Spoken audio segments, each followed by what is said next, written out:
వారు ఊరికినే వెళ్ళిపోయినారు, పట్టుకోకుండా, ప్రభుని పట్టుకోకుండా. ప్రధాన యాజకులు అడిగారు, ఎందుకయ్యా ఆయన్ని పట్టుకొని రమ్మని కదా మేము పంపించింది, నిన్ను మిమ్మల్ని అరెస్ట్ చేసి తీసుకురమ్మంటే ఎందుకు వచ్చారంటే వారు చెప్పినటువంటి మాట ఏంది? ఆ మనుష్యుడు మాట్లాడినట్టు ఎవడును ఎన్నడను మాట్లాడలేదు, అందుకే మాకు భయం వేసింది, అందుకే వచ్చేసామని చెప్పారు. అంటే ప్రభు యొక్క మాటలు విన్నప్పుడు ఎవరికైనా కూడా ఏం కలిగింది? భయం కలిగింది. ఆ భయం చేతనే ప్రభుని వాళ్ళు సిలువకు అప్పగించారు. అక్కడ చాలా క్లియర్గా రాయబడింది, ఈయనను ఇట్లాగే వదిలేస్తే లోకమంతయు ఈయన వెంట వెళ్ళిపోతుంది. లోకమంతా ఆల్రెడీ వెళ్ళిపోతుంది అని అన్నారు. లోకమంతా కూడా ఈయన వెంట వెళ్ళిపోతున్నదే. ఈయనను ఈ విధంగా వదిలేస్తే మన ఉనికికే భంగం, మనము అడ్రస్ లేకుండా పోతాం, మన విశ్వాసము అడ్రస్ లేకుండా పోతుంది, మన నమ్మకాలు నోవేరైపోతాయి. కాబట్టి ఈయనను మనము లేకుండా చేయాలి, ఎరాడికేట్ చేయాలి, అడ్డుకోవాలి, వీలైతే చంపాలి అని వారు అప్పటి నుండే ప్రారంభించారు ఆలోచన. కారణం ఏం లేదు, ఆయనలో శక్తి ఉన్నది, ఆయనలో బలం ఉన్నది, అన్నిటికంటే ముఖ్యంగా ఆయనలో సత్యం ఉన్నది. యేసు ప్రభువు అన్నాడు, నేనే సత్యం ఉన్నది. సత్యం మాట్లాడితే ఈ లోకస్తులకు ఇష్టపడదు. అబద్ధం చెప్పండి ఎంత తీయగా వింటారో. అది అబద్ధమని తెలిసినా కూడా, అబద్ధమని తెలిసినా కూడాను అబద్ధాన్ని చాలా మంచిగా అడ్వర్టైజ్ చేస్తారు లోకం. ఎందుకంటే అబద్ధంలో భయం ఉండదు, సత్యానికే భయపడేది. కాబట్టి ప్రభువులో సత్యం ఉంది కాబట్టి లోకస్తులకి భయం, అడ్డుకోవాలి, ఇలాగే వదిలేస్తే కష్టం మనకు. అప్పటి నుంచి ఇప్పుడు కూడా సేమ్ అదే ఐడియాలజీ. అప్పుడు కూడా వారికి భయం కలిగింది. అక్కడ ఒక స్త్రీ, ఒక రాహబు అనేటువంటి ఒక స్త్రీ చెప్పినటువంటి సాక్ష్యంలో మనం చదివినట్లయితే యెహోషువ గ్రంథం 2:9 ఒకసారి చూస్తే, ఆమె యొక్క అన్యురాలు, ఎరికో పట్టణస్తురాలు, ఆమె చెప్పినటువంటి మాట 2:9 యెహోషువ చదవండి.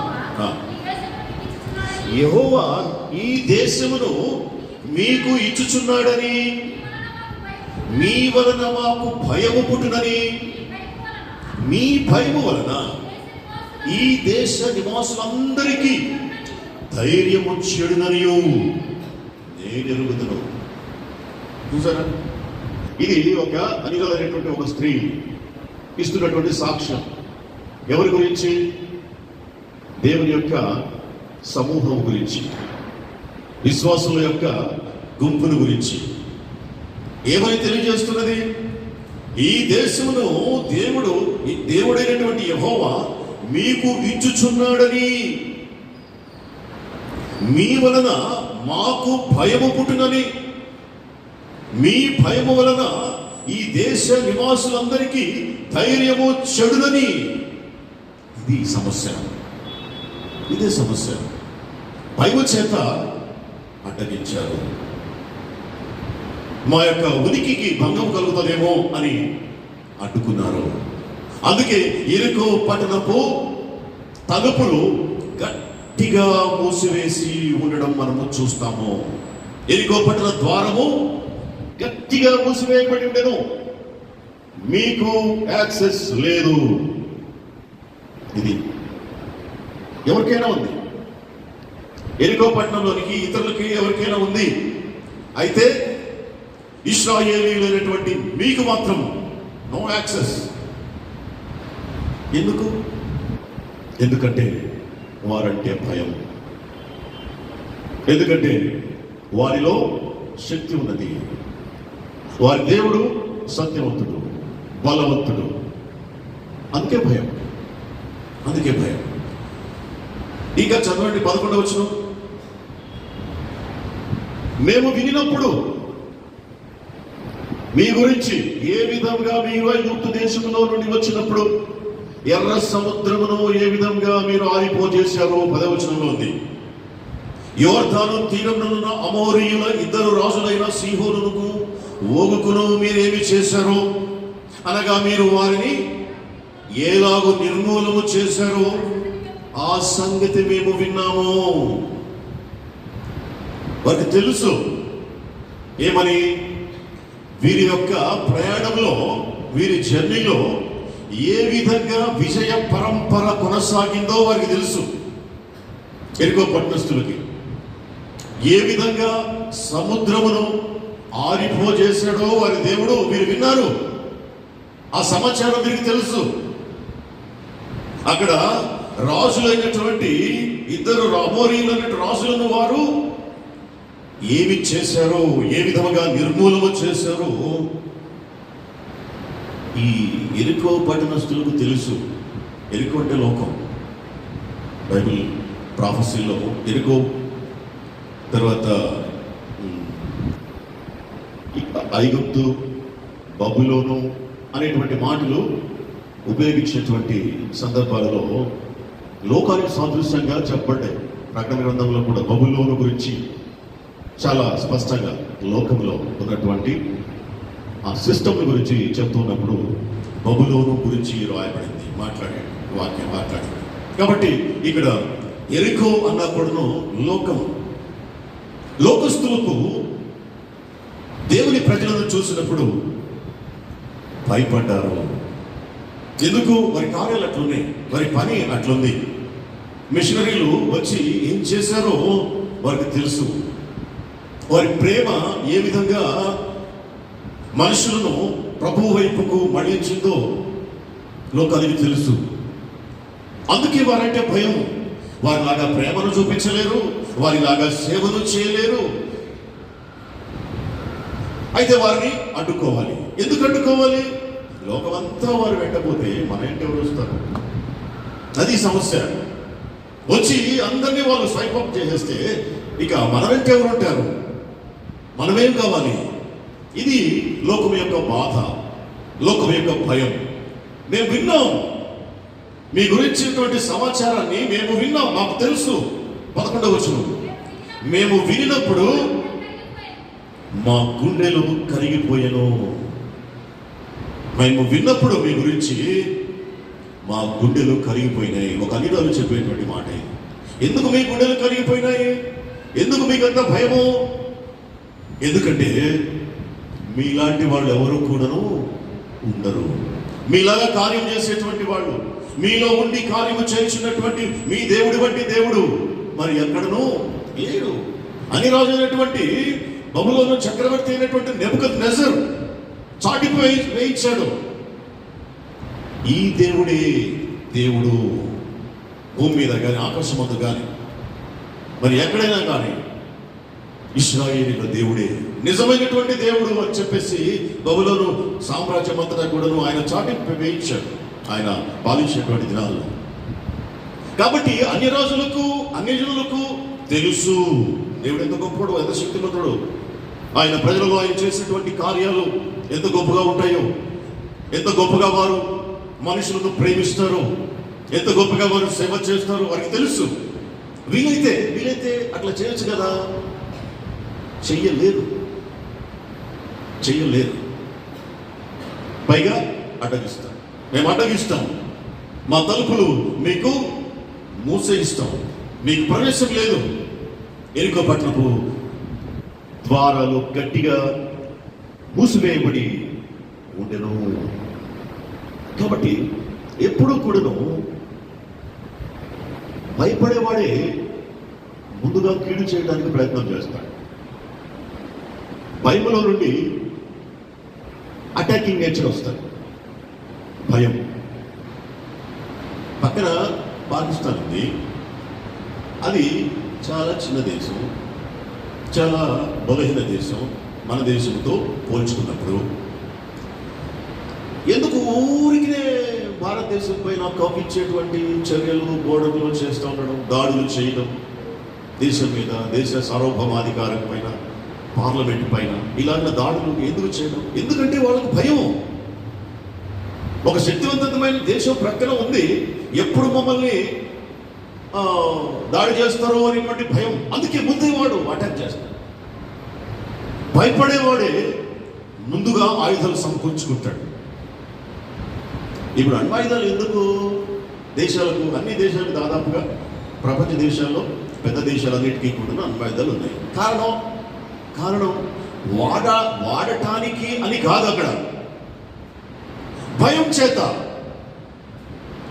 శత్రువులు మా మీదికి దండెత్తినప్పుడు ఇవి మా దగ్గర ఉంటే ఎదుటివాడు భయపడతాడు, కాబట్టి ఇవి మనం కలిగి ఉండాలి. భయము చేత ఆయుధాలు సమకూర్చుకుంటాయి దేశాలు. భయము కాబట్టి భయపడేటువంటి పరిస్థితుల్లో ఉన్నటువంటి వాడే ముందుగా యాక్షన్లోకి దిగుతాడు. ఎరికో పట్టణము కూడాను భయంలో ఉంది. అందుకే వారు లోపలికి రాకుండా తలుపు మూసివేయించి వచ్చారు. కాబట్టి ఈ 40 సంవత్సరముల ప్రయాణంలో ఇశ్రాయేలీయులు ఎరికో గోడల వంటి గోడలు చూడలేదు. అంటే అటువంటి సందర్భము వారి జీవితంలో రాలేదు. ఇదే ఫస్ట్ టైం. చాలా సందర్భాలు, చాలా సమస్యలు వారు చూశారు, యుద్ధాలు చూశారు, తర్వాత అంటే శత్రువులను చూశారు, ఆ తర్వాత సముద్రం చూశారు, అరణ్యం చూశారు, రకరకాల సమస్యలు ఎదుర్కొన్నారు. కానీ ఈ విధమైనటువంటి ఎరికో గోడలు లాంటి గోడలు వారు, ఇది కొత్త సమస్య, కొత్తగా చూస్తూ ఉన్నారు. వారి ప్రయాణం ముందుకు సాగుతున్నటువంటి క్రమములో. కాబట్టి ఇప్పుడు వారికి ఉన్నటువంటి సమస్య ఎరికో గోడలు. ఇది వారి యొక్క సమస్య. ఎరికో గోడలు లాంటి సమస్యలు కూడా మన జీవితాలలో చాలా ఉంటాయి. ఇశ్రాయేలు జీవితంలో అన్ని సమస్యలే కదా. వారి యొక్క కానాను యాత్రలో 40 ఏళ్ళు అన్ని సమస్యలే. అన్నం కోసం సమస్య, నీళ్ళ కోసం సమస్య, ఉండడం కోసం సమస్య, తినడం కోసం సమస్య, అన్ని సమస్యలే. ఎందుకు? 40 సంవత్సరాలు ప్రయాణంలో ఉన్నారు. ప్రయాణంలో అన్ని కష్టాలే, రోజుకు ఒక కొత్త కష్టం. ఆ క్రమంలో ఎరుకు గోడలు కూడాను ఒక కొత్త సమస్య వారి జీవితంలో ఎదురైంది. కాబట్టి మన జీవితంలో కూడా రోజుకు ఒక సమస్య. విశ్వాస జీవితంలో, మనిషి జీవితంలో రోజుకు ఒక సమస్య, ప్రతిదినము ఒక కీడు, ప్రతిదినము ఒక సవాలు. రకరకాల ఆరోగ్యం, ఆత్మీయం, కుటుంబం, సమాజం, సాంఘికం, పిల్లలు, రకరకాల సమస్యలు. ప్రతిదినము కూడాను ఒక క్రొత్త సమస్యతోటి మనిషి ఈ లోకంలో పోరాడుతూనే ఉన్నాడు.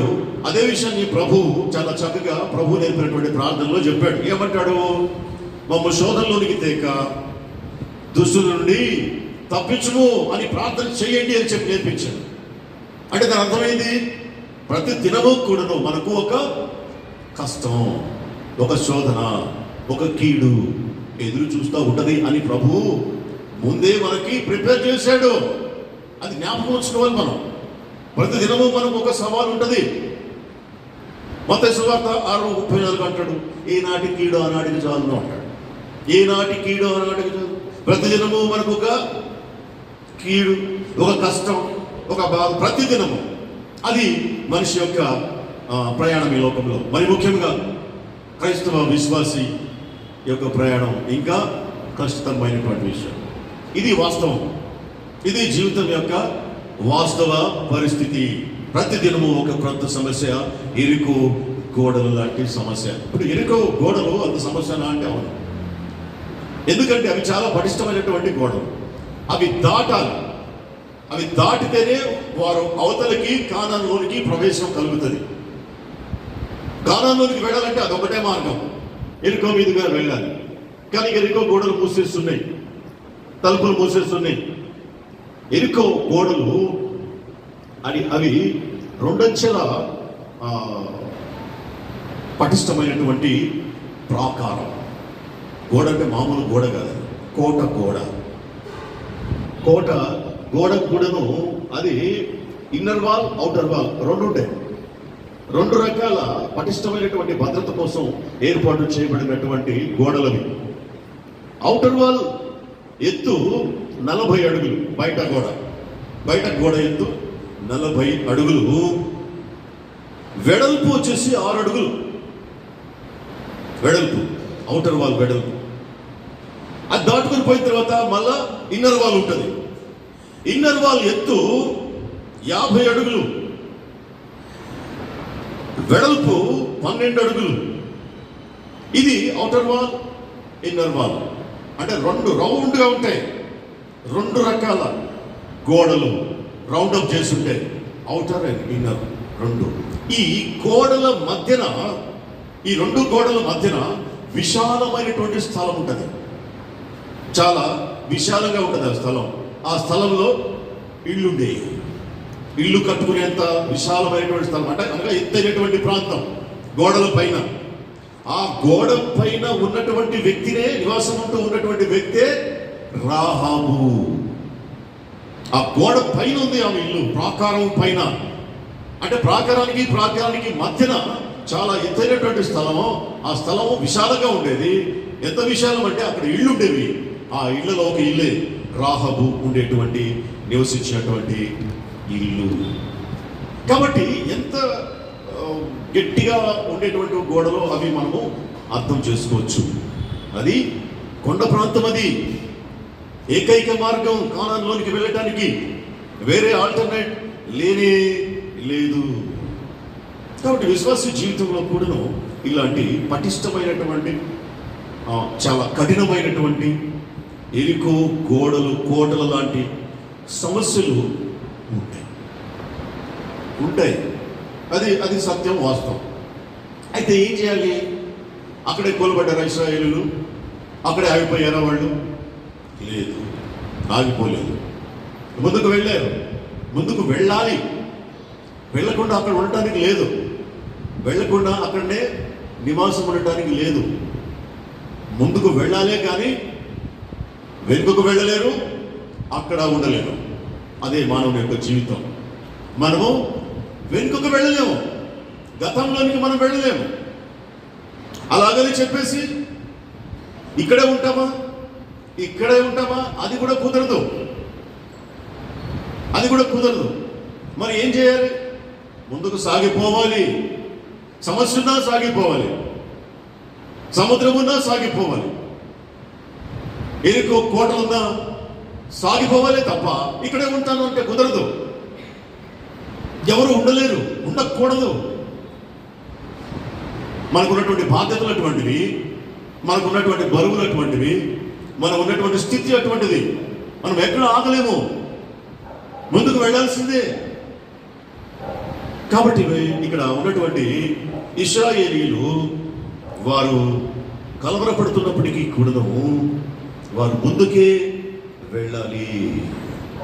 కాబట్టి మన జీవితంలో కూడాను ఈ విధమైనటువంటి సమస్యలు ఉన్నా ఏ విధంగా ఇశ్రాయేలీయులు ముందుకు వెళ్ళారు, దేని సహాయం చేత వారు దాటుకుంటూ వచ్చారు అనేటువంటిది మనం పరిశీలించి తెలుసుకుంటే మనకు కూడాను అటువంటి శక్తి, అటువంటి తోడు, అటువంటి గొప్ప పరిస్థితి కలిగి ఉండడానికి అవకాశం ఉంది. ఇప్పుడు వారు దేని చేత వారు ఎర్ర సముద్రం దాటారు, దేని చేత ఎడారులను, అరణ్యాలను దాటారు, వాళ్ళు ఏ విధంగా తిండిని సమకూర్చుకున్నారు, ఏ విధంగా 40 సంవత్సరంలో వారు పోషించబడ్డారు. కారణం దేవుడు వారికి రాత్రి పగళ్ళు తన యొక్క తోడును అనుగ్రహించబట్టి, దేవుడు వారితో పాటు తన సన్నిధిని ఉంచబట్టి వారు అన్నిటినీ దాటుకుంటూ ప్రామిస్ ల్యాండ్కి వెళ్ళారు. ఇప్పుడు చివరి దశకి వచ్చి ఎరుకో గోడల ముందు నిలబడి ఉన్నారు. మనము కూడాను దేవుడు మనకు అనుగ్రహించినటువంటి ఆ గొప్ప వాగ్దత్త భూమి. అబ్రహాము, ఇస్సాకు, యాకోబుల వారు తమకు వాగ్దానం చేసినటువంటి దాన్ని వారు దూరం నుండి చూసి వందనం చేసి విశ్వాసం గలవారై ఈ లోకంలో నుండి నిష్క్రమించారని చెప్పేసి రాయబడింది లేఖనం. వారికి దేవుడు ఏదైతే వాగ్దానం చేశాడో దాన్ని వారు ఈ లోకంలో పొందుకోలేదు. అయితే వారు విశ్వాసం చేత వారు ఏం చేశారంటే, దేవుడు దేనైతే వాగ్దానం చేశాడో దాన్ని దూరం నుండి వారు చూడగలిగారు. ఎట్లా చూడగలిగారు? విశ్వాసము చేత చూడగలిగారు. విశ్వాసం ఉంటే చూడగలుగుతామా? కళ్ళుంటే కదా చూడగలిగేది. మరి విశ్వాసం ఉంటే కూడా చూడగలుగుతామా అంటే లేఖనము అవును అని తెలియజేస్తూ ఉంది.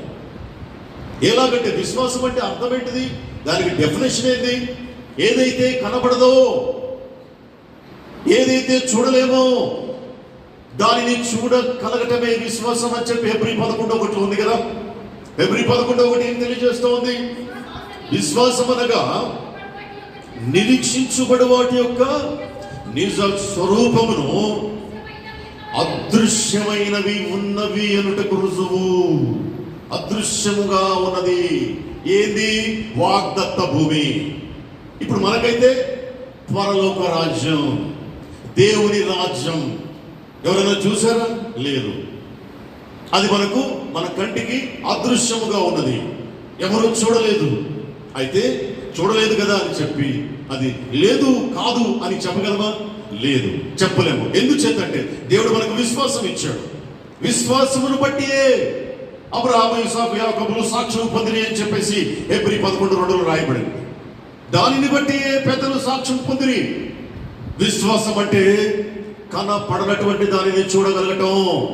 దేని కొరకైతే మనం నిరీక్షిస్తున్నామో, దేని కొరకైతే మనం ఎదురు చూస్తూ ఉన్నామో, అది ఏదైనా కానివ్వండి, అది మంచి చేసేటువంటిది ఏదైనా కానివ్వండి, మన కుటుంబానికి, మన సంఘానికి, మన వ్యక్తిగత జీవితానికి మేలు చేసేటువంటిది ఏదైనా కానివ్వండి, అది ఉన్నది అని నమ్మడమే విశ్వాసం.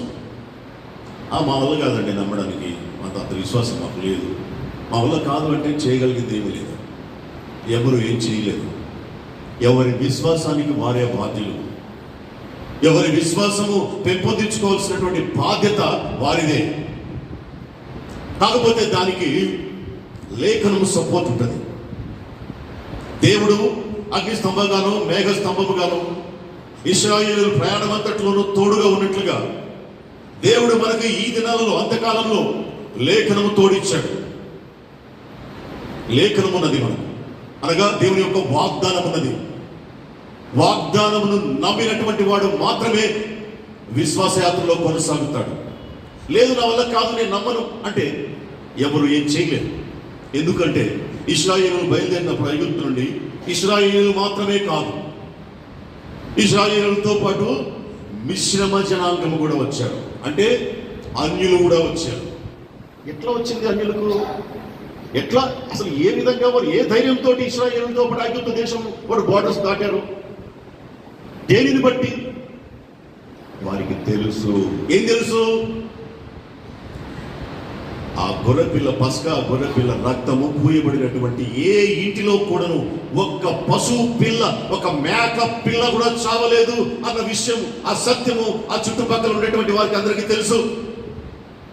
ఆ సత్యము వారిని స్వతంత్రులుగా చేసింది.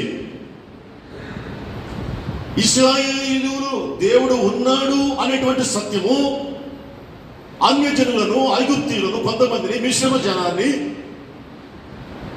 స్వతంత్రులుగా చేసి అక్కడ నుండి ఇశ్రాయేలుతో పాటు బయటికి వచ్చేటట్లుగా చేసింది. చూసారా?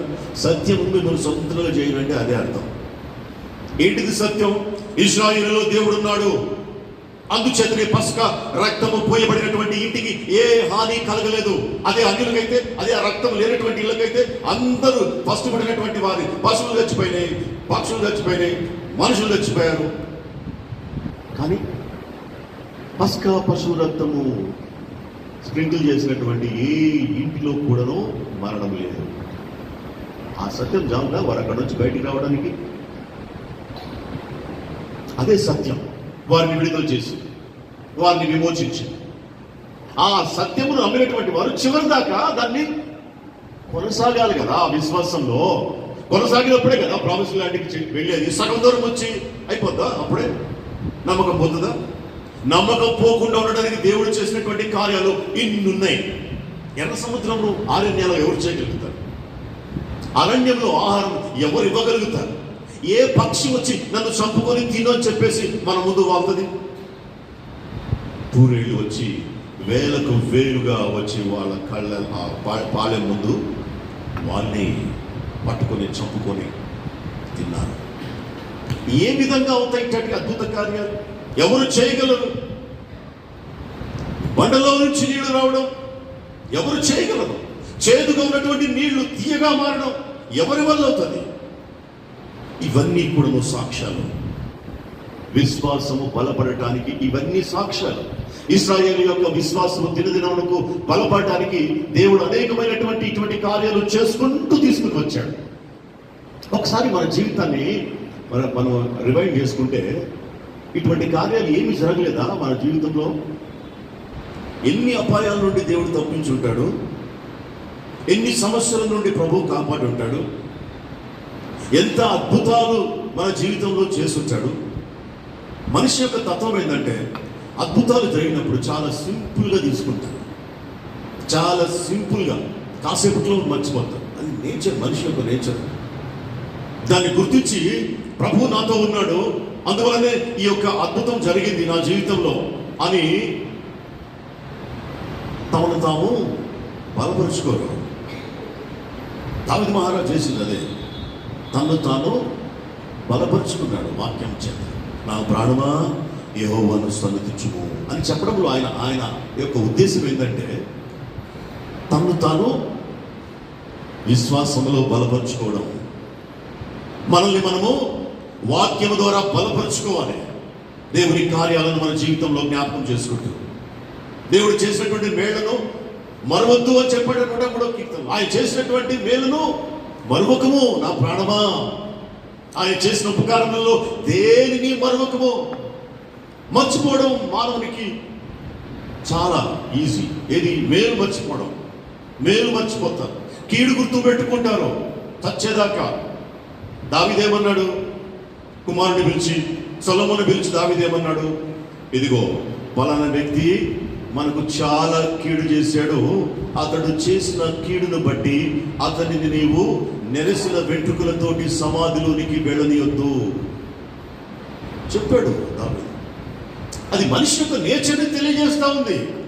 కీడును గుర్తుపెట్టుకుంటారు, మేలును మాత్రం గుర్తుపెట్టుకోరు. దేవుడు చేసినటువంటి మేలును మరవద్దు అని చెప్పి దావీదు మహారాజు 103వ కీర్తనలో అంటాడు. కాబట్టి అనేకమైనటువంటి మేళ్ళు, అనేకమైనటువంటి అద్భుతాలు దేవుడు మన కార్యములో చేసి ఉండకపోతే ఈ దినము మనము ఇక్కడ ఆలయంలో కూర్చొని దేవుడిని ఆరాధించేటువంటి పరిస్థితిలో ఉండేవాళ్ళం కాదు. దేవుడు మన జీవితంలో కాదు చేసుకోకపోతే అనేకమైనటువంటివి రాసుకుంటూ పోతే లెక్క పెట్టుకోండి. ఇంటికి వెళ్ళి జీవితంలో దేవుడు మొదటి నుంచి కూడా మనకు గుర్తెరిగిన దగ్గర నుంచి ఏమేమి చేసి ఉంటాడు, ఏమేమి చేశాడు, అవన్నీ కూడా మన యొక్క ఆత్మీయ జీవితాన్ని బలపరిచేటువంటివిగా ఉండాలి. సమస్య వచ్చినప్పుడు కృంగిపోవడం కాదు. దేవుడు అన్నాడు, నీవు శ్రమదేవున కుంగిపోతే ఏమవుతావు? చేతకాని పడబోతావు. నీవు అలాగ ఉండడానికి నాకు ఇష్టం లేదు, నా బిడ్డలు చేతకాని వాళ్ళగా ఉండడానికి నాకు ఇష్టం లేదు, బలవంతులుగా ఉండాలి. మరి ఎట్లా ప్రభువా? గిదెను అడిగాడు, దేని చేత నేను బలవంతుడవుతాను? దేని చేత నేను రక్షించగలుగుతాను ఇశ్రాయేలుని అనంటే ప్రభు అన్నాడు, నేను నీకు తోడుగా. అది చాలు, అది చాలు. ప్రభు అన్నాడు, సదాకాలం నేను నీతో కూడా. దేవుడు మనకు తోడు. ఆ దినాన కూడాను ఇశ్రాయేలులకు ఆ ఎరుకో గోడల దగ్గర తోడుగా ఉన్నాడు. కాబట్టి ఇశ్రాయేలు సమస్య ఎరుకో గోడలు. కాబట్టి కానాను చేరాలంటే ఆ గోడలను మీరు అధిగమించాలి. కొన్నిసార్లు మనము సొంతగా నిర్మించుకున్నటువంటి గోడలు ఉంటాయి. ఎరుకో గోడలు లాంటివి కాదు, అవి శత్రువు నిర్మించినటువంటి గోడలు అని అనుకుందాం. కానీ మనము మన యొక్క క్యారెక్టర్ వలన, మన వ్యక్తిత్వం చేత మన చుట్టూ మనమే గోడలను నిర్మించుకుంటాం. అదేదో గొప్ప అనుకుంటాం. ఏంటి? నేను ఇట్లాగే ఉంటాను, నేను ఇక్కడే ఉంటాను, అందరూ నా దగ్గరికి రావాలి, నేను ఎక్కడికి వెళ్ళను. ఇది చాలా అన్యాయమైనటువంటి ఆలోచన. ఇది చాలా దుఃఖకరమైనటువంటి ఆలోచన ఇది. ఒక ఆయన ఒక ప్రయత్నం గురించి, ఒక పని గురించి, ఎందుకు నువ్వు ఈ పని చేయట్లేదు అని అడిగితే ఆయన చెప్పినటువంటి సమాధానం ఏంటంటే, నేను ఎక్కడికి వెళ్ళను, నేను దేవుని బిడ్డను, వాళ్ళే నా ఇంటికి రావు. దేవుని బిడ్డను నేను ప్రార్థన చేస్తాను, నేను ఎక్కడికి వెళ్ళను, వాళ్ళే నా దగ్గర రావు. అంటే అది ఏమనుకుంటామంటే అది గొప్ప ఆత్మీయమైనటువంటి స్థితి అని అనుకుంటాం. అది చాలా తప్పది. అది మనం నిర్మించుకున్నటువంటి, మన చుట్టూ మనం నిర్మించుకున్నటువంటి గోడలు వంటివి. దేవుడు అట్లా ఇంట్రావర్ట్గా ఉండమని ఎక్కడా కూడా చెప్పలేదు. ప్రతి ఒక్కరితోటి సహవాసం కలిగి ఉండమన్నాడు, సంబంధం కలిగి ఉండమన్నాడు, ప్రేమ కలిగి ఉండమన్నాడు మనుషులతోటి. అంతేగాని నేను నీ ఇంటికి రాను, నువ్వే నా ఇంటికి రావాలి, నేను ఎక్కడికి వెళ్ళను, వాళ్ళే నా దగ్గరికి రావాలి, నేను ఏ ప్రయత్నము చేయను, నా ఇంటికి ఫలానా అంశము, ఫలానా వ్యక్తి, ఫలానా ఉద్యోగం, ఫలానా వాళ్ళు వెతుక్కుంటూ రావాలి, వస్తారు, నేను దేవుని బిడ్డను. ఇది దేవుని శోధించడం. ఇట్లాంటి ఆలోచన ఇది దేవుని ఖచ్చితంగా శోధించడం. నీకు దేవుడు తెలివిచ్చాడు, జ్ఞానం ఇచ్చాడు, చేతులు కాళ్ళు మంచిగా చక్కనిగా పని చేయడానికి ఇచ్చాడు. ప్రయత్నం చేయాలి. ప్రయత్నం చేయకుండా, పని చేయకుండా నేను దేవుని బిడ్డను, నేను ఎక్కడికి వెళ్ళను, నేను మోకాళ్ళ పైన ప్రార్థన చేస్తాను, అవి నా దగ్గరికి రావాలి అనడం ఎంతవరకు కరెక్ట్? అది ఇలాంటి గోడలు కూడాను మన జీవితంలో కూలాలి. ఇలాంటి గోడలు మనమే కట్టుకున్నటువంటివి. ఇలాంటివి మనల్ని, మన కుటుంబాల్ని ఎదగనీయం. వాటిని కూల్చేసేయాలి మనం కట్టుకున్నటువంటివి. కాబట్టి ఇలాంటి సమస్యలు అనేకం ఉంటాయి, చర్చించుకుంటూ పోతే. కాబట్టి ఇప్పుడు ఇశ్రాయేలీయులకు గొప్ప సమస్య ఆ యొక్క ఎరికో గోడ. ఈ గోడ కూల్చాలి. ఇర్మియాకి దేవుడు ఒక వాగ్దానం ఇచ్చాడు.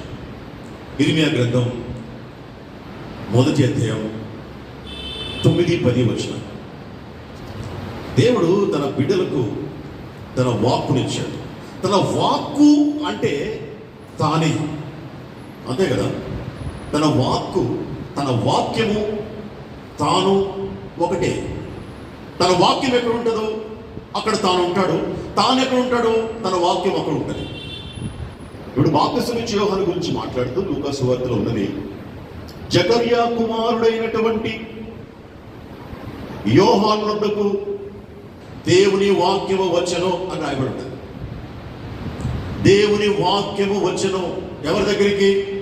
జకర్యా కుమారుడైనటువంటి బాప్తిసమిచ్చే యోహాను దగ్గరికి. అరణ్యములో ఉన్నటువంటి యోహాను వద్దకు దేవుని వాక్యము వచ్చెను అని రాయబడి ఉంటుంది.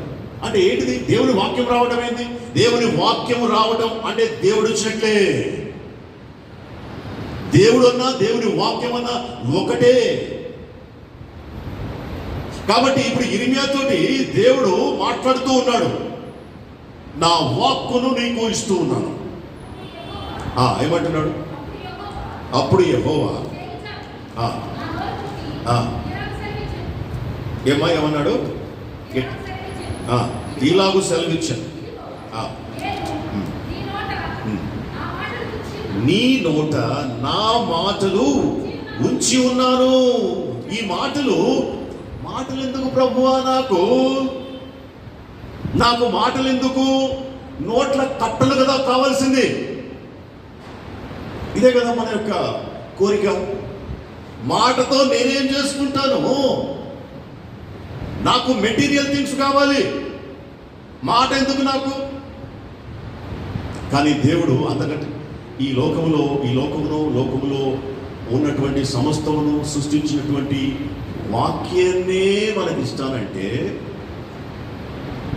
లోకాన్ని సృష్టించేది దేవుని వాక్యం కదా. ప్రపంచములు దేవుని వాక్యం వలన నిర్మాణమైనవని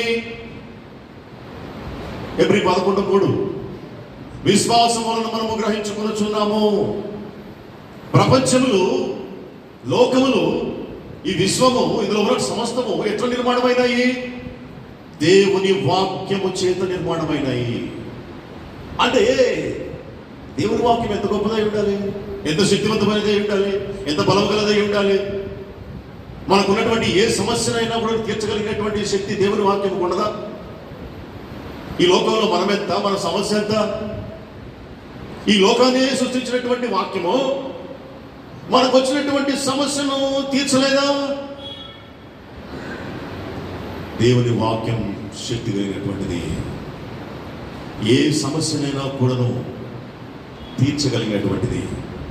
ఏ కష్టమైనాను, ఏ కీడునైనాను ఎదుర్కొని జయించగలిగేటువంటిది దేవుని వాక్యం. ఆ వాక్యమును ఇస్తా అంటున్నాడు ఇర్మియా తోటి. చదవండి. అది ఎటువంటి శక్తివంతమైనదంటే పెళ్ళగించడానికి, విరగొట్టడానికి, నశింపజేయటానికి, పడద్రోయటానికి, కట్టడానికి, నాటడానికి నేను ఈ దినమున జనముల మీదను రాజ్యముల మీదను నిన్ను నియమించి ఉన్నాను. ఏమిచ్చాడు? జనముల మీద రాజ్యముల మీద నియమించడానికి దేవుడు ఆయనకి ఇచ్చినటువంటి గొప్ప అధికారం, శక్తి ఏంటి? ఆయన వాక్కు.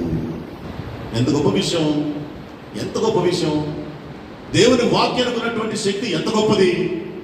దాని శక్తి మనము అనుభవించకపోవడం చేత చులకనగా చూస్తాం, పెద్దగా లెక్క పెట్టాం. వాక్యం చెబుతూ ఉంటే మాట్లాడుకుంటాం, వాక్యం చెబుతూ ఉంటే నిద్రపోతాం, వాక్యం వినబడుతూ ఉంటే ఎక్కడెక్కడో ఆలోచనలు చేస్తాం. కారణం వాక్యం వరకు ఉన్నటువంటి శక్తి మనము అర్థం చేసుకోకపోవటం చేత. వాక్యంలో ఉన్నటువంటి శక్తి మనకు అర్థమైన దినమున భయముతో వణుకుతాం. లేఖనం తెలియజేస్తా ఉంది, గడగడ వణుకుచు సంతోషించుడి. నీ సొంత రక్షణను భయముతోనూ వణుకుతోనూ మీరు కొనసాగించుడి. భయం ఉండాలి, దేవుని భయం ఉండాలి, దేవుని వాక్యం అంటే భయం ఉండాలి. దేవుని యందు భయము భక్తి రెండు ఉండాలి. ఊరికే భక్తి మాత్రమే ఉంటే పాపము నుండి మనల్ని కాపాడలేదు. మన భక్తి మనము పాపము చేయకుండా ఆపలేదు, మనము పాపములో పడిపోకుండా ఆపేటువంటిది ఏదంటే దేవునంటే మనకున్నటువంటి భయం. భయం భయం అంటే రెవరెన్స్తో కూడినటువంటి భయం, గౌరవంతో కూడినటువంటి భయం. అందుకే భయము భక్తి రెండు ఉండాలి. అప్పుడు మాత్రమే ఆయన యొక్క వాక్కులో ఉన్నటువంటి శక్తిని మనం అర్థం చేసుకోగలుగుతాం. లేకపోతే అర్థం కాదు. ఎప్పుడైతే ఆయన వాక్యంలో ఉన్నటువంటి శక్తిని అర్థం చేసుకునలేమో ఆ వాక్యం మన జీవితాల్లో ఏ కార్యమో కూడాను చేయలేదు. ఎందుకు? యేసు ప్రభు చాలా ప్రదేశాల్లో ఏ కార్యము చేయలేకపోయానో అని చెప్పి రాయబడింది. యేసు ప్రభు సంచరిస్తూ కొన్ని ప్రాంతాలు తిరిగినప్పుడు ఆయన ఏ కార్యము చేయలేకపోయాను, చేయజాలకపోయాను, చేయలేదు అని చెప్పి రాయబడింది. కారణం అక్కడ రీజన్ చెప్తాడు, వారి యొక్క అవిశ్వాసమును బట్టి. వారి యొక్క అవిశ్వాసమును బట్టి ఆయన ఏ కార్యము చేయలేదు అని చెప్పి రాయబడింది. అంటే దేవుడు విశ్వాసానికి ఎంత ప్రాధాన్యత ఇస్తున్నాడో మనం అర్థం చేసుకోవచ్చు. ఆ విశ్వాసము ఆయన వాక్కు పైన మనకు ఉండాలి, ఆయన వాక్యము పైన మనకు ఉండాలి. అప్పుడు కార్యం జరుగుతుంది. వాక్యంలో లైఫ్ ఉంది. ఈ వాక్యంలో, ఈ బైబిల్లో రాయబడినటువంటి దేవుని వాక్యంలో జీవం ఉంది. ఆ జీవము మనుషులకు వెలుగై ఉంది. ఆ వెలుగు లోకంలో వెలుగుతూ ఉన్నది, కానీ మనుషులు దానిని గ్రహింపడం లేదు. ఇది బాధ, దేవునికి బాధ, ఇది బాధ. కాబట్టి దేవుడు మన లింకలో సజీవులకు ఉంచాడండి. దాని అర్థం ఇంకా మనకు ఆయన చిత్తము జరిగించాల్సినటువంటి బాధ్యత మన పైన ఉందనే కదా అర్థం. అంతే కదా. ఇప్పుడు ఆయన చిత్తము జరిగించాల్సిన పనికి ఏమీ లేదనుకోండి, మనకు ఏమీ లేదనుకోండి, ఊరికే ఎవరిని దేవుడు లోకంలో అట్లా కొనసాగింపనీయడు. ఇది పెద్ద ప్రణాళిక. ఈ సృష్టి, ఈ యోగము, మనుషుల సృష్టి, ఇదంతా ఆయన యొక్క అనాదికాల సంకల్పం. ఊరికే పని బాట లేకుండా మనుషుల్ని లోకంలో దేవుడు బ్రతికించడు. పని అయిపోయిన మరుక్షణం వారు ఏ వయసులో ఉన్నా కానీ తిరిగి రమ్మని చెప్పి పిలుస్తాడు. అయిపోయింది నీ సమయం, నీ బాధ్యత, నీ పని, అప్పుడు వచ్చేసేయి, అవసరం లేదు. అయితే మనం బ్రతుకున్నాం అంటే ఏంది? ఇంకా దేవుని యొక్క ఆలోచన, దేవుని యొక్క పని, దేవుని చిత్తం మన జీవితంలో ఎగ్జిక్యూట్ కావాల్సి ఉన్నది. అందుకే మనం దేవుడి లోకంలో వచ్చి ఈ దినం చూడడానికి, మరి ఈ విధంగా ఆయన ఆరాధించడానికి, వాక్యము వినడానికి, విని సరి చేసుకోవడానికి, ఆయనకి ఇవ్వాల్సినటువంటి ప్రాధాన్యత, వాక్యానికి ఇవ్వాల్సినటువంటి ప్రాధాన్యత ఇచ్చి ఆయనకు భయపడి ఈ లోకంలో మన బాధ్యతలను నెరవేర్చడానికి మనకి ఈ దినము ఇచ్చాడు దేవుడు. కాబట్టి ఆ వాక్యానికి ఉన్నటువంటి శక్తి ఎటువంటిదంట? అది పెళ్ళగిస్తుంది, విరగగొడుతుంది, నశింపజేస్తుంది, పడదోస్తుంది, కడతది, నాటుతుంది. చూసారా ఎంత గొప్ప శక్తి కలిగినటువంటి దేవుని వాక్యం. దేని గురించి అని చెప్పింది? నీ నోట నా మాటను ఉంచాను. ఆ మాట ఇంత గొప్ప శక్తి కలిగినటువంటిది. అదే మాట వాగ్దానం. వాగ్దానం అంటే ఏంది? మాట కదా. వాగ్దానం అంటే ఏంది? మాట, ప్రామిస్. తన జనులకు ఉన్నది, దాని చేత వారు ఎరుకో గోడలను దాటుతారు. దాని చేత, దేని చేత? దేవుని యొక్క వాగ్దానము చేత, ఆయన యొక్క వాక్కు చేత. మనకు ఎన్ని వాగ్దానాలు ఉన్నాయి, ఎన్ని వాక్కులు ఉన్నాయి. ఎందుకు మనము స్వతంత్రించుకోలేకపోతున్నాం తెలుసునా? వాటిని నమ్మవలసినంత స్ట్రాంగ్గా నమ్మకపోవటం చేత, విశ్వసించకపోవటం చేత. నమ్మకపోతే దేవుడు ఏం చేయలేదు. నువ్వు నమ్ము అని చెప్పినప్పుడు నమ్మాలి. నమ్మకపోతే నేను నమ్మడానికి నాకు మనసు రావడం లేదు, నేను నమ్మలేను. నమ్మలేకపోతే నీ ఇష్టం, నీ కర్మ. నమ్మువానికే రక్షణ, నమ్మని వానికి శిక్ష విధించబడను అని చెప్పేసి బాప్తిజం తప్పు పైన రాయబడింది కదా. నమ్మి బాప్తిజం పొందిన వాడు రక్షించబడును, నమ్మని వానికి శిక్ష విధించబడను. బాప్తిజం తీసుకున్నా కూడా నమ్మవలసినంత తీవ్రంగా వాక్యాన్ని, దేవుడిని నమ్మకపోతే శిక్షే. బాప్తిజం కాపాడలేదు, మేము బాప్తిజం తీసుకున్నాం కదా అని అనుకోవచ్చు చాలా మంది. బాప్తిజం కాపాడుతున్న బైబిల్ ఎక్కడ లేదు. యేసు ప్రభు కాపాడుతాడు. రక్షణ అనేటువంటిది మనము కలిగి ఉండాలి. పశ్చాత్తాపం, మారు మనసు అనేటువంటిది పరలోక రాజ్యాన్ని తీసుకుపోతుంది. కానీ కొత్తగా జన్మించినటువంటి అనుభవం పరలోక రాజ్యాన్ని తీసుకుపోతుంది. కానీ బాప్తిజం తీసుకుపోతుంది అని చెప్పేసి బైబిల్ ఎక్కడ లేదు. అయితే మనం తీసుకున్నటువంటి మనం పొందినటువంటి రక్షణకు గుర్తుగా మాత్రమే బాప్తిజం ఉన్నది.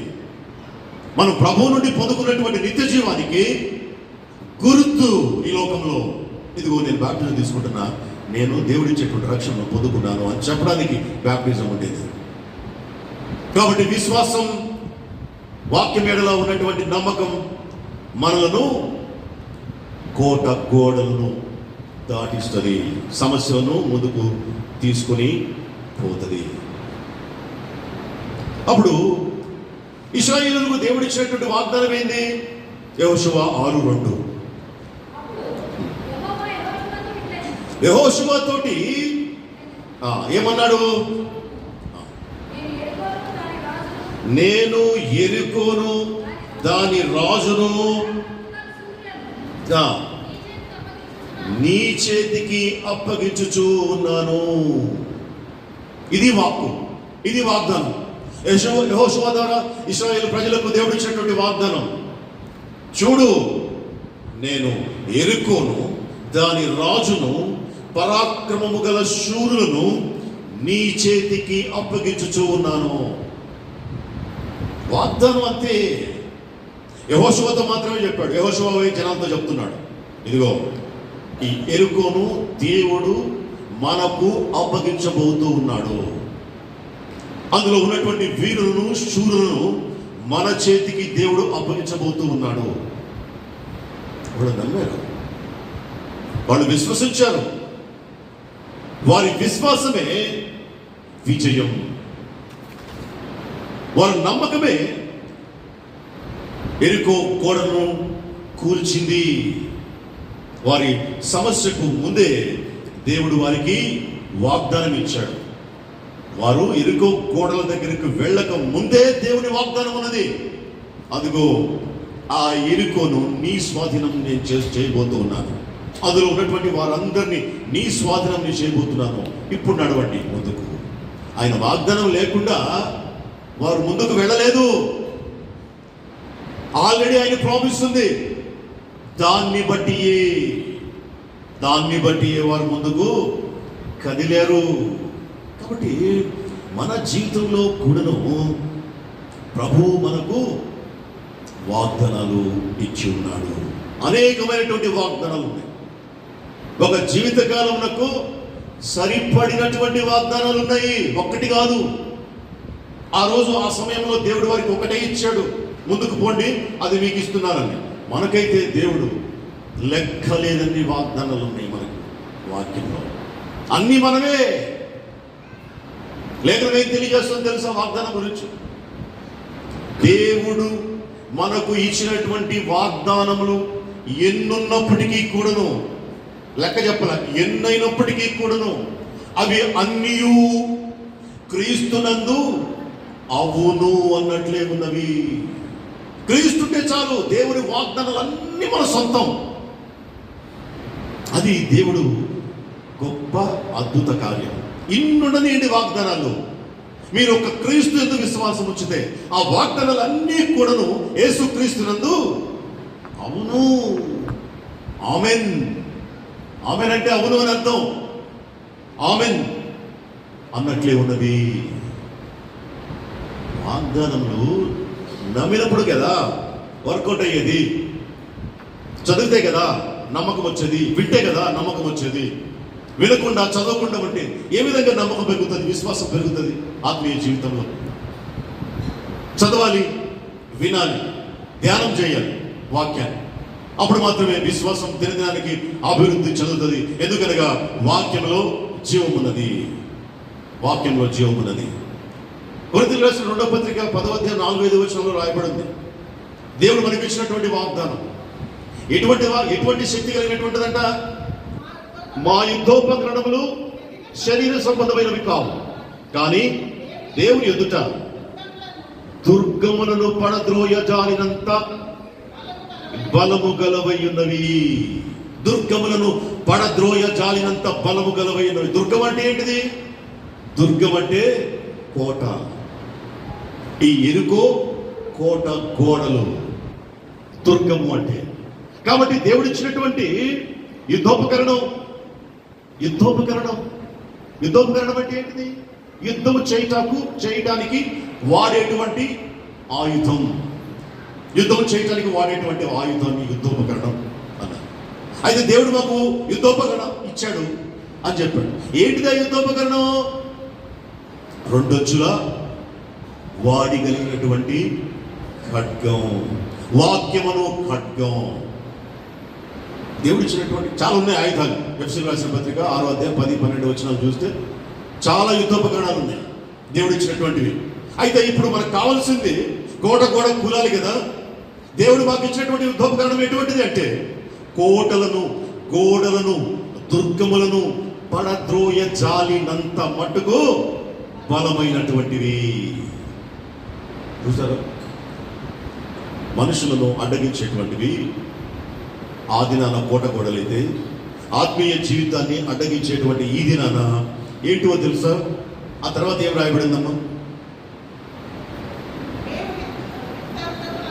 వితర్కములను, దేవుని గూర్చిన జ్ఞానమును అడ్డగించు ప్రతి ఆటంకమును పడద్రోసి, ప్రతి ఆలోచనను క్రీస్తుకు లోబడినట్టు చెరపట్టి. ఇప్పుడు క్రైస్తవులు చేయాల్సింది ఏదో గోడలు పగలు కొట్టడము, లేకుంటే యుద్ధాలు చేయడం, లేకుంటే కోటలు లాంటివి అవి ఏవో ఉన్నాయి, వాటిని పగలగొట్టాలి ఇశ్రాయేలు జనాంగాలు పడగొట్టినట్టుగా కాదు. మనిషిని ఆత్మీయ జీవితాన్ని అటగించేటువంటివి ఏంటివంటే వితర్కాలు, డిబేట్స్. ఇవి చాలా డేంజర్. ఈ డిబేట్స్ వల్లనే క్రైస్తవం నాశనం అయిపోయింది. ఈ యూట్యూబ్ వచ్చిన తర్వాత ఈ డిబేట్స్ అని చెప్పి కూర్చొని విశ్వాసాన్ని ముక్కలు చేసి, క్రైస్తవ్యాన్ని పాడు చేసి, జనాల ముందు హేటెడ్ కలుగజేసి అసహించుకునేటట్లుగా చేస్తున్నారు డిబేట్ చేసేటువంటి వారు. ఇది చాలా ప్రమాదకరమైనటువంటి విషయం. ఇది పౌలు ఎప్పటి నుంచో 2000 సంవత్సరాల క్రితమే చెప్పాడు. అర్థం లేని తర్కాలు, వితర్కాలు, వంశావళులు ఇవన్నీ కూడా మీరు వాదాలు, ప్రతివాదాలు పెట్టుకోవద్దు.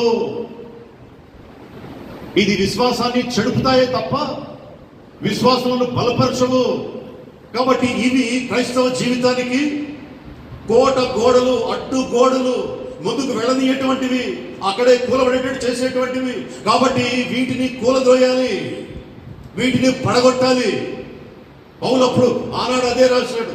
వితర్కములు, దేవుని కూర్చున్నటువంటి జ్ఞానమును అడ్డగించేటువంటి వాదాలు, మాటలు, బోధలు, వీటన్నిటిని పడగొట్టాలి.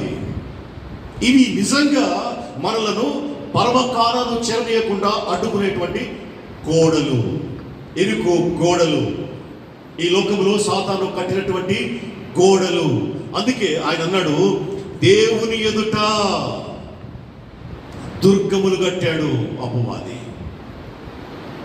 దేవుడిని కనబడనీయకుండా, దేవుని ముఖ దర్శనం చేయనీయకుండా విశ్వాసులకి దేవునికి మధ్య అపవాది దుర్గాలను నిర్మించాడు. ఇవి నేటి అర్థం కావట్లేదు క్రైస్తవులకి, బోధకులకి. గొప్ప బోధకులు, పేరుగాంచిన బోధకులు, గొంతులు చించుకునేటువంటి బోధకులు, 20-30 ఏళ్ల నుంచి పరిచయలో ఉన్నటువంటి బోధకులు, దుర్మార్గమైనటువంటి బోధకులు, కోట గోడలు కట్టినటువంటి బోధకులు. ఈ కోట గోడలను కూలగొట్టాలి. వ్యక్తిగత జీవితంలోనే కాదు, ఇట్లాంటి గోడలు ఉండేది సంఘ జీవితంలో ఉంటాయి, కుటుంబ జీవితంలో ఉంటాయి, ఆత్మీయ జీవితంలోనూ ఉంటాయి. కాబట్టి దేవుడు ఇచ్చేటువంటి ఖడ్గాన్ని వాడాలి. ఇప్పుడు దేవుడు ఖడ్గంతో పోల్చాడు. ఉదాహరణకు మనుషులు చంపామని కాదు కదా. ఎందుకు దేవుడు ఖడ్గంతో పోల్చాడు వాక్యాన్ని? కొంచెం ఆలోచించాలి. ఖడ్గంతో దేవుడు వాక్యాన్ని పోల్చాడు. ఎందుకు ఖడ్గంతో ఎందుకు పోల్చాడు? కొంచెం ఆలోచించాలి కదా. ఆ ఖడ్గంతో నువ్వు ఏం చేయాలి? పని చేయాలి. ఏ పని? మనుషులు చంపడం కాదు, మనుషులలో ఉన్నటువంటి ఇలాంటి నీచమైనటువంటి ప్రవృత్తి, ఈగోసెంట్రిక్ మెంటాలిటీ, మేము చెప్పితే మాదే గొప్ప అనేటువంటి డిబేట్ చేసేటువంటి మెంటాలిటీ. వాక్యం గురించి డిబేట్ చేస్తే సత్యం స్థాపించబడుతుందా? దుర్మార్గమైనటువంటి మనుషులు కాకపోతేను సత్యం స్థాపించబడాలంటే ఎట్లా స్థాపించబడుతుంది? పరిశుద్ధాత్మ ద్వారానే ఆ కార్యం జరుగుతుంది. కానీ మనుషులు వాదాలు పెట్టుకుంటే సత్యం స్థాపించబడుతుందా? ఇవన్నీ కూడాను సమాజంలో, క్రైస్తవ సమాజంలో ఉన్నటువంటి కోట గోడలు, వీటన్నిటినీ కూడాను మనము పడద్రోయాలి. పడదు. ఎట్లా? చివరి వచనం చెప్పేసుకొని మనం ముగించేసుకున్నాం. ఎట్లా? ఏ విధముగా మనము ఆ కోట గోడలను మనము జయించగలము, కూలగొట్టగలము? ఇక్కడ చెప్పడినటువంటి మాట ఏంటంటే, ఏం చెప్పాడు దేవుడు యెహోషువకు? దేవుడు ఏం చెప్పాడు అనేటువంటిది మనం చూస్తే 8వ వచనంలో చెప్పబడినటువంటి మాట ఏంటంటే, ఒక నిమిషం అమ్మా, 3వ వచనం నుండి చదవండి.